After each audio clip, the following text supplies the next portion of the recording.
Welcome back to Mr. English Mind channel. where learning English is easy and fun. So imagine this. You've studied English for, like, a decade, right? Oh, wow. Whole decade. Yeah, exactly. You ace every single written exam. You've memorized all the grammar rules. Your vocabulary on paper is just absolutely flawless. Right. You're basically a textbook expert at this point. Right. But then the second a foreign tourist actually walks up to you on the street and, just asks for simple directions, your brain completely shuts down. Oh, that classic phrase. Yeah, you panic. You can't form a single coherent sentence, so you just point vaguely and walk away feeling entirely humiliated. It's awful. It really is. So why does our hard-earned knowledge just vanish into thin air exactly when we need it most? Welcome to today's deep dive. I am your host, and today we're going to completely unpack that phenomenon. And I'm your resident expert. I am so excited to get into this one. It's incredibly frustrating, isn't it? That disconnect between what you know intellectually and what you can actually produce in the moment. Exactly. So today we're looking at a source document shared by a listener, and it promises a way out of this exact trap. Yes, it's a very specific approach. Right. We're exploring this fascinating 15-minute daily habit that claims to bridge the massive gap between passive understanding and smooth, natural fluency. And the best part for you listening, it doesn't require expensive classes, a tutor, or even like a speaking partner. Which is vital, honestly. Yeah. Because the traditional methods clearly aren't bridging that gap for most people. No, they really aren't. The scenario you just described, Yeah. the tourist asking for directions to the bus station, that's an actual anecdote from our source material. Yeah, it's so relatable. It is. Yeah. The student in that story literally had 10 years of formal English education. 10 years. And when the tourist asked for directions, the student understood every single word perfectly. They knew the route. Exactly. They knew the grammatical structure required to just say, go straight for 2 blocks and turn left. But they just froze, their mouth clamped shut. The text says they just smiled awkwardly, pointed a finger in a random direction, and basically escaped. Flight response, yeah. Yeah. And it notes how deeply ashamed and angry the student felt afterward. They went home thinking, like, I spent 10 years studying for this exact moment. Why couldn't I say one simple sentence? It's so crushing. Right. And mentally, they're suddenly mixing up past, present, and future tenses, just completely spiraling. Well, it's a perfect illustration of what we can call the translation trap. The translation trap. Right. When a language learner tries to speak in a real-world scenario, they rarely just speak directly. Instead, they go through this really cumbersome, multi-step internal process. Oh, like buffering on a computer. Exactly like buffering. First, they conceptualize the idea in their native language. Second, they mentally search for the English vocabulary. Right, the dictionary lookup. Yes. And then third, they try to arrange those words according to all those grammar rules they've memorized. By the time they've formulated the perfect sentence. The awkward silence has stretched on for, 10 seconds. Yep, and the conversation has already moved on. Right, because translating just takes massive cognitive processing power. It actually makes me think of an analogy. Oh, let's hear it. So imagine you want to learn how to play basketball, right? So you buy a massive, comprehensive textbook on the sport. You study it for 10 years. You know the exact dimensions of the court, the physics of a bounce pass, the exact angle your elbow should be at when shooting a free throw. Okay, so on paper, you are a basketball savant. Exactly. But reading about basketball relies entirely on declarative memory, the part of your brain that stores facts and explicit information. Right, the data storage. So, what happens when you finally step onto a real basketball court and someone unexpectedly throws the ball right at your face at 30 miles an hour? You're getting a hit in the face. You completely freeze, the ball smacks you right in the nose, and you drop it. Your brain knows the rules, but your body has zero procedural memory, like no muscle memory whatsoever. Because speaking a language has to be a physical, high-speed motor skill. Exactly. Why does the brain just shut down entirely when we try to apply textbook rules to a real-time game? Well, your analogy hits the nail on the head. You're trying to use the completely wrong cognitive system. Right. Reading a book is a slow, controlled action. Your brain has all the time in the world to retrieve information. But catching a basketball, or, engaging in a fast-paced verbal conversation, is a high-speed dynamic action. It happens in real time. Yes. It requires procedural memory. Oh. It must be automatic. If you are consciously trying to translate and apply grammar rules in real time, You are essentially trying to read the rule book while the ball is already flying at your face. That's such a good way to put it. The cognitive load is simply too high. The system overloads, and you experience that classic freeze. So obviously the million-dollar question for you listening is, how do we fix this? How do we practice catching the ball without constantly getting hit in the face? And ideally, without needing to hire a professional team to practice with every day. Right, the practical application. Yeah. Our source provides a surprisingly simple core solution. It's a practice called self-conversation. Okay. Talking to yourself out loud for just 15 minutes a day. Yep. But the material is very quick to point out a crucial distinction here. There is a right way to do this and a very, very wrong way. Let's clarify that immediately, because when I first read Talk to Yourself, I just pictured wandering around the house labeling objects. Right, like this is a table, this is a chair. Yeah, and the wrong way is precisely that saying disconnected, boring sentences. I am walking into the kitchen, I am opening the fridge, I am making tea. Yeah, that isn't challenging your brain at all, and it certainly isn't building fluency. No, you're just reciting vocabulary words like a robot. If you do it that way, your brain basically just goes on autopilot. Right. You aren't mirroring the unpredictability or the connective tissue of a real conversation. So the right way, according to the source, is to think out loud by narrating your internal decision-making process. You basically have to create a narrative. A narrative. Let's look at the tea example from the text. Instead of just saying, I'm making tea, the right way sounds more like this. Okay, I need a break. Where do I put the tea bags? Oh, right here. I think I'll make green tea today. It's definitely healthier, although I honestly prefer black tea because it has a stronger flavor. But no, let's stick with healthy today. Green tea it is. Let me boil the water first. Wow, okay. The difference there is profound. It really is, right. In that second example, you're forcing your brain to create spontaneous, authentic thoughts in the target language. Yeah. You're asking questions, you're weighing options. Yeah, you're using logic. Exactly. You're providing reasoning, using conjunctions and conditional logic, although I prefer black tea, or because it has a stronger flavor. Suddenly, it stops being an academic translation test. You're turning English into a natural vehicle for your everyday thoughts. Right. But I have to push back here for a second. And go for it. Sure, neurologically, it makes total sense.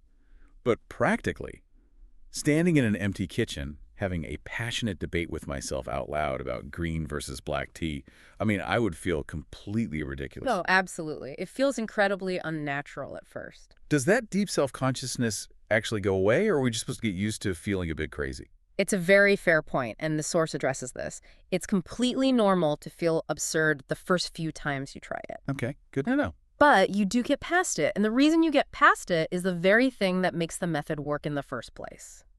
Isolation. Isolation. Yeah. Once your brain truly registers that you are entirely alone and no one is evaluating you, the weirdness fades. It actually becomes a sort of low-stakes psychological sandbox. A psychological sandbox. I really like that. Right. Which leads us perfectly into the psychology of why this method succeeds, where, flashcards and apps totally fail. Let's get into it.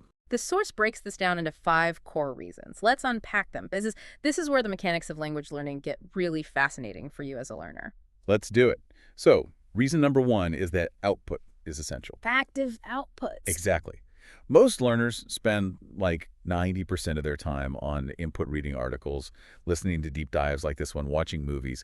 That is passive consumption. Right? But speaking is active output. You cannot build the neural pathways required for speech purely through listening, any more than you can learn to play the piano just by listening to Mozart all day. That makes total sense. You have to actually forge the physical pathway. Yes. Self-conversation forces daily active output. Now, reason number 2 is probably the most critical one for overcoming the fluency freeze we talked about earlier, and that is zero fear. Zero fear. Yeah.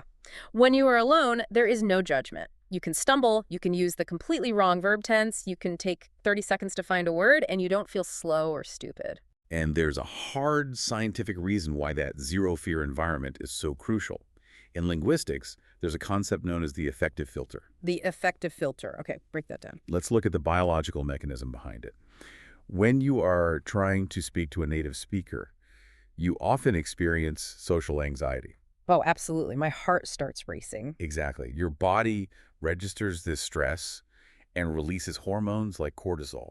And cortisol literally short-circuits your brain's working memory. Wait, really? So it's a physical block, not just a mental one? It is entirely physical. It's a chemical roadblock. You had the vocabulary stored in your long-term memory, but the anxiety literally severs the neural bridge required to retrieve it. Oh, wow. So that's the freeze. That is freeze. Yeah. By practicing in a safe, solitary space, you completely bypass the effective filter.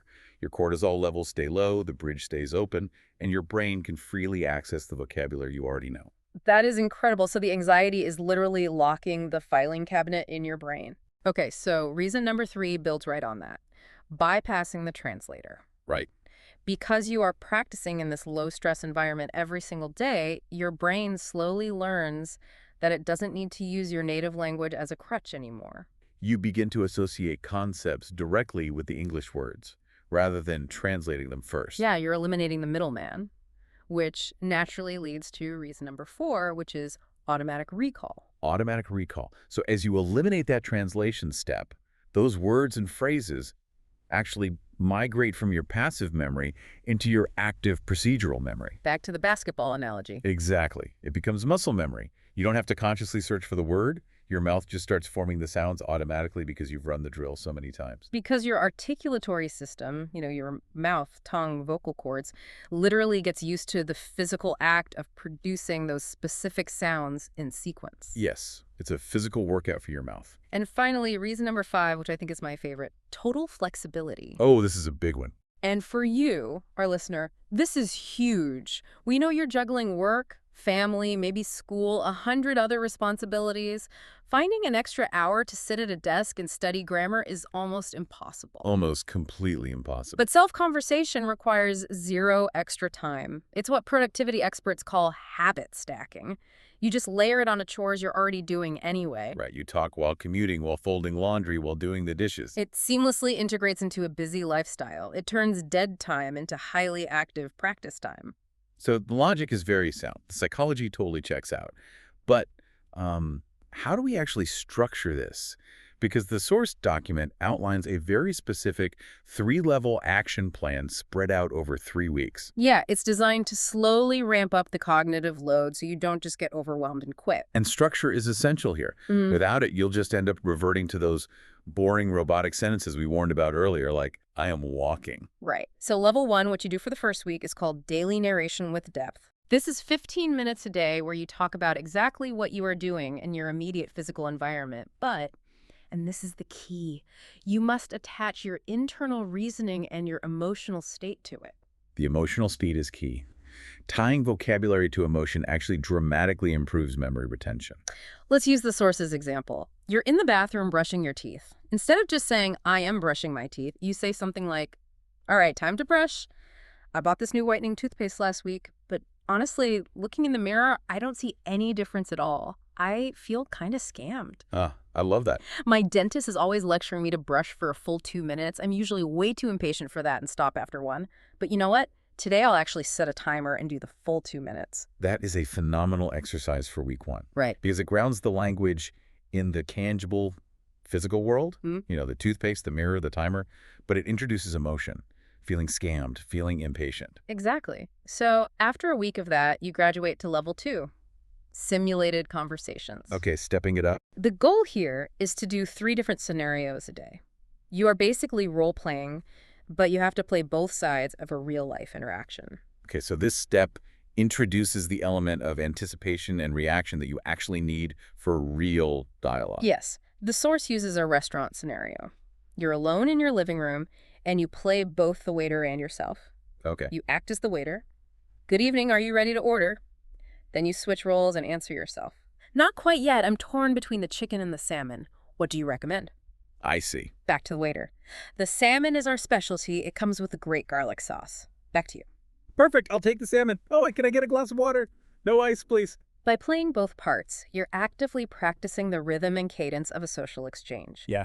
You're training your brain to quickly formulate a response to a prompt, which drastically reduces that freeze time when you're in an actual restaurant. It's essentially sparring with yourself. Yes, shadowboxing. Exactly. Then finally, in week 3, you reach level 3, thinking out loud. The final boss. This is a 5 to 10 minute daily session where you leave the physical world and basic social interactions completely behind, and you tackle a complex, abstract topic. This is where you really start expressing nuanced opinions and pushing your vocabulary to its absolute limits. Right. So the example given is analyzing social media. You might pace around your room and say, we're all so tethered to these devices. On one hand, social media is incredibly useful for staying connected with friends across the globe. Standard argument, yeah. But on the other hand, it's terrifying how easily I can waste 2 hours just scrolling through short videos. It leaves me feeling entirely drained. And you realize the apps are explicitly engineered to do this. They feed us constant microdoses of dopamine through notifications, so we literally can't put the phone down. You know what's absolutely brilliant about this progression? Like moving from level 1 to level 2 to level 3. What's that? It perfectly mirrors human cognitive development. It tracks exactly how the human brain naturally learns to process the world from infancy all the way to adulthood. Wait, really? I didn't catch that connection at all. How does it mirror development? Well, think about child psychology. Infants and toddlers start in what's called the sensory-motor stage. They only understand their immediate physical surroundings, things they can touch, taste, or see right in front of them. Okay. That's level 1, Yeah. brushing your teeth, making tea, the physical world. Oh, wow. Okay, I see it. Then, as children grow, they enter a stage where they learn social pragmatics. They learn how to navigate transactions with other humans in society, sharing toys, asking for help, or in our case, ordering food from a waiter. Right, that's level 2. Exactly. That's level 2. And then level 3 is adulthood. Because it's abstract. Precisely. It isn't until adolescence and adulthood that the prefrontal cortex develops enough to handle abstract reasoning, philosophy, and complex societal concepts like, addiction and dopamine loops. That is a massive light bulb moment. By following this 3-week plan, you are quite literally raising your English brain from infancy to adulthood in a structured, biologically logical way. You're rebooting the language learning process to match how the brain actually wants to learn. Okay, there is one final crucial tip the source provides for this plan, and I actually have a major bone to pick with it. Oh, what's the issue? The tip is that once a week, you should pull out your phone and record an audio memo of your self-conversation. Okay. Now, we just spent 10 minutes talking about how the entire magic of this method relies on having zero fear, zero pressure, and keeping cortisol levels completely flat so the effective filter doesn't kick in. Right. If I stick a microphone in my own face and hit a little red record button, I am immediately going to feel pressure. Doesn't that defeat the entire purpose? It's a completely valid pushback. And, yes, the little red light does induce a mild stress response for most people. However, you have to remember that this recording is strictly private. Sure. It's not going on social media. You aren't sending it to a tutor for grading. It lives and dies on your personal device. You sure? But why introduce the stress at all if I'm just going to delete it anyway? Because it creates a necessary feedback loop. When you are learning a skill in total isolation, the biggest threat to your success isn't vocabulary, it's a lack of motivation. Oh, I see. When you practice alone, it's incredibly difficult to objectively gauge your own progress. You might hit week 3 and think, am I even getting better? I still stumble sometimes. Ah, so it's a baseline measurement. Exactly. If you record yourself fumbling through week 1, and then you record yourself tackling an abstract topic in week 4, you can physically listen to the gap between those two files. You can hear the progress. Yes, you will hear that your cadence is faster. You will hear that you used a complex sentence structure without freezing. Hearing undeniable proof of your own progress provides a massive spike in dopamine and confidence. And confidence is key. Ultimately, confidence is the long-term antidote to the fluency freeze. As your confidence rises, your baseline anxiety in real-world situations drops. That makes perfect sense. So it's not about evaluating your mistakes, it's about archiving your victories so you can be your own cheerleader. Precisely. It keeps you going. So what does this all mean for you, the listener? Let's bring this all together. If this source material teaches us anything, it's that true language fluency is widely misunderstood. Deeply misunderstood. Fluency isn't about perfectly mimicking an American or British accent. It's not about having an impeccable, error-free grammatical record. Perfection is just an academic illusion. Exactly. True fluency is simply the ability to express your ideas smoothly without freezing. It is the procedural memory required to catch the basketball when someone unexpectedly passes it to you in a crowded room. Yes. And the most effective stress-free way to build that muscle memory is through 15 minutes of fearless, structured self-conversation every single day. As we wrap up, I want to leave everyone with a broader concept to mull over. I love these. Go for it. We spend this entire time applying the mechanics of thinking out loud to foreign language acquisition. But if self-conversation is the key to moving knowledge from passive understanding to active procedural mastery, could we use this exact same technique to master other skills we typically only consume passively? Oh, that's a fascinating leap. What do you mean? Well, think about learning to write computer code. Most people read coding books or watch tutorials, but they freeze when staring at a blank screen. The coder's block. Right. What if you vocalized your coding logic out loud before typing? Or consider public speaking. What if you paced your living room, narrating your daily tasks with the vocal projection and pacing of a TED Talk? That would be hilarious, but probably very effective. Right. Or even emotional regulation. Could narrating your internal emotional state out loud during a stressful moment help you process anger or anxiety faster than just letting the thoughts bounce around in your head? Vocalizing to actualize. Yeah. I absolutely love that provocative thought. Thinking out loud forces us to structure our thoughts, regardless of what domain we're applying it to. It's like a universal superpower for the human brain. It really is. It turns passive reading into active doing. Well, we have reached the end of our deep dive today, but for you listening, the work is literally just beginning. Remember the basketball player? Don't wait for the game.